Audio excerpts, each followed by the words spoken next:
The Road Home. The road was a slick black ribbon Alistair followed into the endless night. Rain lashed against the windscreen, and the radio hissed static, the only company he'd had for hours. He was tired, the kind of tired that makes shadows dance and play tricks on the mind. Through the hypnotic sweep of the wipers, he saw him, a lone figure by the side of the road, thumb extended in a silent, desperate plea. Against every instinct screaming inside him, Alistair pulled over. The passenger door creaked open, admitting a gust of damp, earthy air and an old man who folded himself into the seat. He smelled of wet wool and something else, something acrid and animal. A foul night to be walking, Alistair said, his voice tight. The old man just grunted, his face a roadmap of wrinkles in the dim interior light. They drove in a heavy silence, broken only by the rhythmic thump of the wipers. Alistair chanced a glance down as the man shifted his weight. The old man's right trouser leg had ridden up slightly. It wasn't a worn leather boot Alistair saw peeking from the frayed cuff. It was dark, covered in coarse gray hair, and it ended not in a shoe but in a solid, black, cloven hoof. A cold dread, sharp and immediate, seized Alistair. His breath caught in his throat. It had to be a trick of the light, a figment of his exhausted mind. He looked again, a quick, darting glance. The hoof was still there, solid and undeniable, pressing a slight dent into the car's floor mat. The old man turned his head slowly, a dry, knowing smile cracking his lips. "See something interesting, son?" "This is my stop," Alistair stammered, his voice a thin reed. He slammed on the brakes, the car skidding on the wet asphalt. He didn't care where they were. He only cared that this thing got out of his car. "Here?" the old man rasped, the smile never leaving his face. "It's the middle of nowhere." He opened the door with agonizing slowness.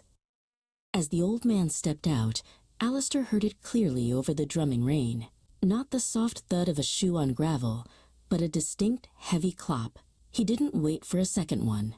He stomped on the accelerator, the tires screaming as the car lurched forward, leaving the old man shrinking in the red glow of the taillights. Alistair's heart hammered against his ribs. He drove for miles, the speedometer needle trembling. He had to put distance between himself and the memory of that hoof. Up ahead, another figure appeared in his headlights, standing in the exact same spot as the first. This one was younger, slimmer. Their thumb also held out hopefully against the storm.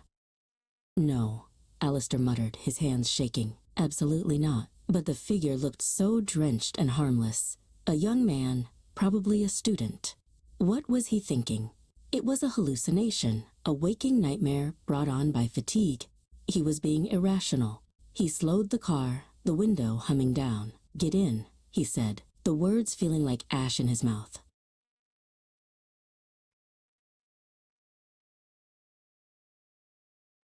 The young man, Finn, slid into the seat, shaking water from his hair with a grateful smile.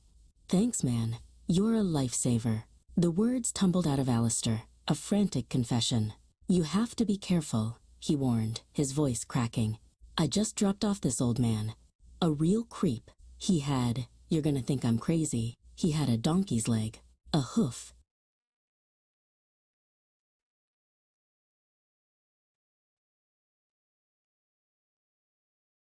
Finn listened, his smile fading into a look of profound sympathy. He nodded slowly. "An old man, you say? With a gray coat?" Alistair nodded, a fresh wave of fear washing over him. "Yeah, that's him." Finn let out a long, weary sigh. "I'm so sorry. He always does this." He shifted in his seat, pulling up his own soaked trouser leg. "It's so embarrassing," he said, revealing a second identical cloven hoof. "He's my grandfather."